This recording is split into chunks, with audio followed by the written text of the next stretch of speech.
রাসূলের একজন সাহাবী নাম হলো আবু হুরায়রা। কি নাম বললাম? আবু হুরায়রা। উনি বলেন, আমরা নবীজির সঙ্গে একদিন বসে আছি, হঠাৎ করে ইদ সামিআ ওয়াজাবাতান, নবী একটা বিকট শব্দ শুনতে পাইলেন। কেমন শব্দ? উপর থেকে নিচে যেমন কোনো জিনিস পড়লে একটা শব্দ হয়, নবীজি এমন বিকট একটা শব্দ শুনতে পেলেন। এবার আমাদেরকে বললেন, আবু হুরায়রা, এই যে একটা শব্দ শোনা গেল, তোমরা কি জানো এটা কিসের শব্দ? তাদরুনা মা হাদা, ও সাহাবীরা, তোমরা কি জানো এই যে একটা শব্দ শুনলাম, বিকট শব্দ, এই শব্দটা কিসের? সাহাবীরা বলে, ইয়া রাসূলুল্লাহ, আমরা কেমন ভাবে বলবো, আপনি ভালো জানেন। নবী বলেন,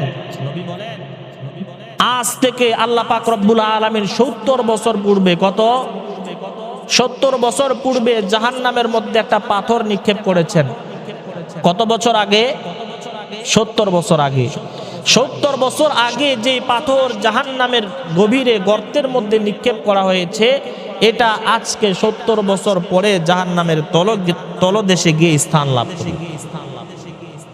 তাহলে আপনি এখন বুঝেন জাহান্নামের গভীরতা কত বড়।